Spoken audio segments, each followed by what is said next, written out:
درمیان میں 5 دن آ گئے۔ یہ 5 دن کہاں سے آئے تھے اور ان کے آنے کی وجہ کیا تھی، مجھے آخر تک سمجھ نہیں آئی۔ وہ ایک لمحے کے لیے رکے اور مسکرا کر دوبارہ گویا ہوئے۔ میں ملک سے باہر تھا۔ میری خواہش تھی کہ میں ریٹائرمنٹ کے بعد باقی زندگی فرانس کے کسی گاؤں میں گزار دوں۔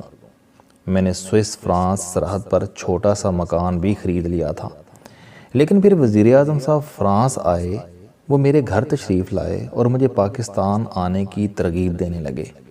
میں نے عرض کیا، میں ملک کے حالات سے دل برداشتہ ہو چکا ہوں، لہٰذا میں نے اپنی خواہش سے اپنے لیے یہ گوشہ منتخب کیا ہے۔ میں اس خرابے میں واپس جانے کے لیے تیار نہیں ہوں۔ وزیر اعظم صاحب میرے پرانے دوست تھے، انہوں نے اصرار شروع کر دیا۔ میں ان کے اصرار کے سامنے بے بس ہو گیا۔ وزیر اعظم صاحب میرے گھر سے اٹھنے لگے تو میں نے ان سے اپنی مرضی کا محکمہ مانگ لیا۔ میرا کہنا تھا کہ میں اس محکمے میں زیادہ بہتر طریقے سے کام کر سکتا ہوں۔ وزیر اعظم صاحب نے فوراً ہاں کر دی۔ ہم نے تاریخ طے کی اور وہ ہاتھ ملا کر رخصت ہو گئے۔ میں نے چند ماہ میں اپنی نوکری سے استعفیٰ دیا، سامان پیک کیا اور پاکستان آ گیا۔ میں نے وزیر اعظم صاحب سے ملاقات کی۔ وزیر اعظم صاحب نے میری پوسٹنگ کا حکم دے دیا۔ 2 دن بعد مجھے تقرر نامہ مل گیا۔ میں نے تقرر نامہ کھولا تو میں حیران رہ گیا۔ میری تقرری ایک غیر متعلقہ محکمے کے دور دراز اسٹیشن پر لگا دی گئی تھی۔ مجھے ایک ایسے محکمے کا ڈائریکٹر جنرل لگا دیا گیا تھا جس کی میں الف بے تک سے واقف نہیں تھا۔ میں نے فوراً پرنسپل سیکرٹری سے رابطہ کیا، وہ پریشان ہو گئے۔ انہوں نے تحقیق کی تو پتہ چلا اس دن وزیر اعظم صاحب نے 2 افسروں کے تقرر کا حکم دیا تھا اور غلطی سے دوسرے افسر کا خط میرے نام سے جاری ہو گیا۔ خط جاری کرنے والا جوائنٹ سیکرٹری انتہائی پریشان تھا۔ اس نے مجھ سے درخواست کی کہ آپ مہربانی فرما کر وزیر اعظم صاحب کو اس غلطی کی اطلاع نہ دیں، ہم سب کی نوکری اور کیریئر برباد ہو جائے گا۔ میں نے اس کا حل پوچھا تو اس نے ایک عجیب حل تجویز کیا۔ اس نے کہا، سر آپ اس محکمے کو جوائن کر لیں، ہم 5 دن بعد آپ کو دوسرے محکمے میں ٹرانسفر کر دیں گے۔ میں نے احتجاج کیا، لیکن وہ گریہ زاری اور منتوں پر اتر آیا۔ چنانچہ میں اسے پریشان دیکھ کر نرم پڑ گیا۔ میں نے سوچا صرف 5 دن کی تو بات ہے، میں یہ 5 دن جیسے تیسے گزار لوں۔ میں نے ہاں کر دی۔ دوسرے دن میں نے جوائننگ دے دی۔ وہ رکے، سانس لیا اور مسکرا کر بولے، میں نے 5 دن پورے کیے، 6 اور 7ویں دن چھٹی تھی، 8ویں دن مجھے نیا تقرر نامہ مل گیا۔ میں نے 5 دن والے محکمے کو خیر آباد کہا اور نئے دفتر کی طرف روانہ ہو گیا۔ میں اسلام آباد پہنچ گیا۔ یہ 12 اکتوبر کا دن تھا۔ میں ہوٹل میں ٹھہرا ہوا تھا کہ شام کو اطلاع آئی کہ فوج نے ایک بار پھر اقتدار سنبھال لیا ہے۔ میں حیران رہ گیا۔ دوسرا اور تیسرا دن اسی حیرانی میں گزر گیا۔ چوتھے دن میں اپنے نئے دفتر گیا تو پتہ چلا کہ وزیر اعظم صاحب کے تمام پرانے احکامات منسوخ ہو چکے ہیں، لہٰذا میں اب محکمے کا چارج نہیں لے سکتا۔ میرے مقدر کا فیصلہ اب نئی انتظامیہ کرے گی۔ میں نے کندھے اکچائے، کراچی واپس آیا، اپنا سامان بک کرایا اور فرانس آ گیا۔ میرا 2 ہفتے کا ایڈونچر ختم ہو گیا۔ وہ خاموش ہو گئے۔ میں ان کی انتہائی بور اور غیر ضروری حد تک طویل داستان سن کر تھک چکا تھا۔ میرے چہرے پر بیزاری کے آثار نمایاں تھے اور سوچ رہا تھا کہ اس کہانی میں مقدر کا عنصر کہاں پوشیدہ ہے۔ ایسی ہزاروں کہانیاں ہمارے دائیں بائیں بکھری پڑی ہیں۔ وہ میری کیفیت بھانپ گئے۔ انہوں نے کافی کے مگ پر ہاتھ پھیرا اور ذرا سا شوخ آواز میں بولے، اب سوال پیدا ہوتا ہے کہ قدرت نے مجھے پاکستان کیوں بھجوایا تھا؟ میں نے آہستہ سے سر ہلا دیا۔ وہ ہنسے، قدرت نے مجھے صرف ایک ڈرائیور کے لیے پاکستان بھجوایا تھا۔ میں نے چونک کر سر اٹھایا۔ وہ شوخ آواز میں بولے کہ میں نے جب اس غیر متعلقہ اور ناپسندیدہ محکمے کا چارج لیا تھا تو اس سے پہر محکمے کا ایک بوڑھا اور بیمار ڈرائیور میرے پاس آیا۔ اس نے مجھ سے پوچھا، صاحب آپ دوسرے ملک سے آئے ہیں؟ میں نے اسے گھور کر جواب دیا، ہاں فرانس سے۔ ڈرائیور نے کانپتے ہوئے عرض کیا، جناب آپ کو یہاں صرف میرے لیے بھجوایا گیا ہے۔ میں نے اس سے وجہ پوچھی۔ وہ بولا، جناب 5 دن بعد میری بیٹی کی شادی ہے اور میرے گھر میں پانی کے ایک گھڑے کے سوا کچھ نہیں۔ میں نے پچھلے صاحب کو امداد کی درخواست دی تھی لیکن اس نے انکار کر دیا تھا۔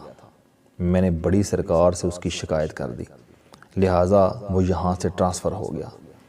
جس کے بعد میں نے بڑی سرکار سے درخواست کی کہ آپ کسی باہر کے بندے کو میری مدد کے لیے بھجوائیں۔ اس ملک کے افسروں کے دل بہت تنگ ہیں۔ بڑی سرکار نے مجھ سے وعدہ کیا وہ سکینہ کی بارات سے پہلے کسی نرم دل افسر کو یہاں بھجوا دیں گے۔ میں نے اس سے پوچھا کہ تمہاری بڑی سرکار کون ہے؟ اس نے انگلی سے اوپر کی طرف اشارہ کیا اور گلوگیر آواز میں بولا، وہ ہم سب کی بڑی سرکار ہیں۔ تو مجھے ایک دلچسپ کردار لگا، لہٰذا میں نے اس سے کہا کہ تم ثابت کرو مجھے یہاں صرف تمہارے لیے بھجوایا گیا ہے۔ وہ مسکرایا اور عاجزانہ آواز میں بولا، آپ مجھے صرف ایک سوال کا جواب دے دیں، میں ثابت کر دوں گا۔ میں نے کہا پوچھو۔ وہ بولا، کیا آپ یہاں اپنی مرضی سے آئے ہیں؟ میں نے انکار میں سر ہلا دیا۔ وہ بولا، جناب آپ کا انکار میرے دعوے کا ثبوت ہے۔ میں نے تھوڑی دیر سوچا تو وہ ڈرائیور مجھے ذرا سا ٹھیک لگا۔ میں نے اپنے پی اے کو بلایا اور اسی وقت اس ڈرائیور کو محکمے کے فنڈ سے 3 لاکھ روپے دینے کا حکم دے دیا۔ میں نے بینک فون کر کے مینیجر سے فوری ادائیگی کی درخواست بھی کی۔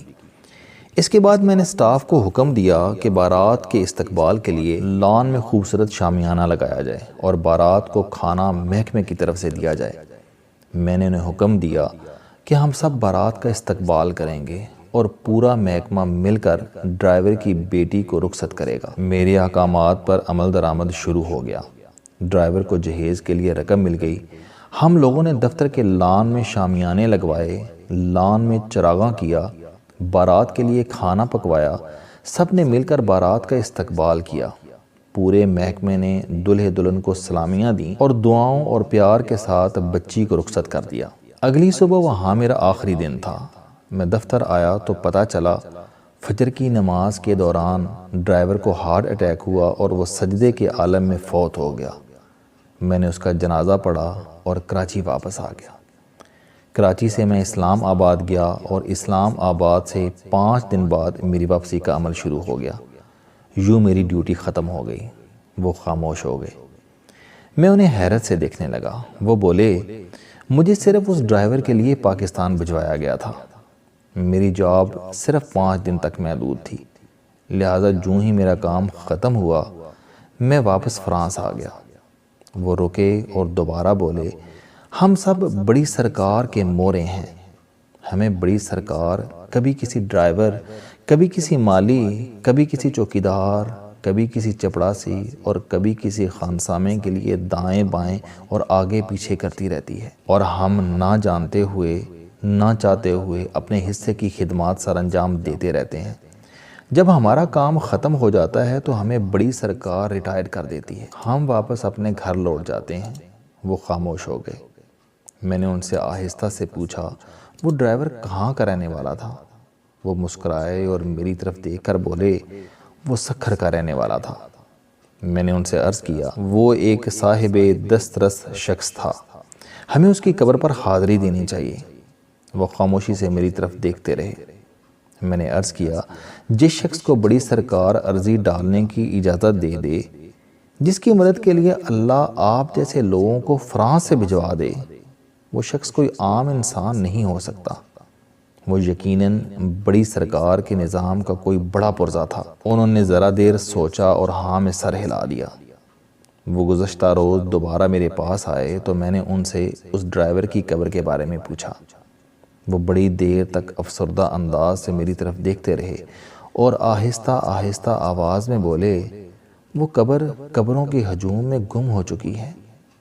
میں قبرستان میں مسلسل 2 دن قبر تلاش کرتا رہا، لیکن وہ مجھے نہیں ملی۔ میں نے مسکرا کر ان کی طرف دیکھا اور پورے یقین سے عرض کیا، وقت نے ثابت کر دیا، وہ واقعی کوئی بڑا شخص تھا۔ السلام علیکم دوستو، علم دوستی چینل بنانے کا مقصد موٹیویشنل اور زندگی بدل دینے والی کہانیاں آپ تک پہنچانا ہے۔ مجھے خوشی ہے کہ آپ احباب کو یہ ویڈیوز بہت پسند آ رہی ہیں۔ کوئی بھی شخص جو مایوسیوں میں گھرا ہو یا کوئی بھی شخص جو اپنی زندگی مثبت انداز سے گزارنا چاہتا ہے، اس کے لیے یہ چینل لائف چینجنگ ثابت ہوگا۔ میرا دعویٰ ہے کہ کوئی بھی شخص اگر اس چینل کی ویڈیوز دیکھ اور سن لے گا تو اس کی زندگی بدل جائے گی۔ اگر آپ کو یہ چینل پسند آئے تو اسے سبسکرائب کرنا نہ بھولیں تاکہ ہر نئی آنے والی ویڈیو آپ تک پہنچ سکے۔ اس ویڈیو کو دوسروں تک ضرور پہنچائیں کیونکہ یہ صدقہ جاریہ ہے۔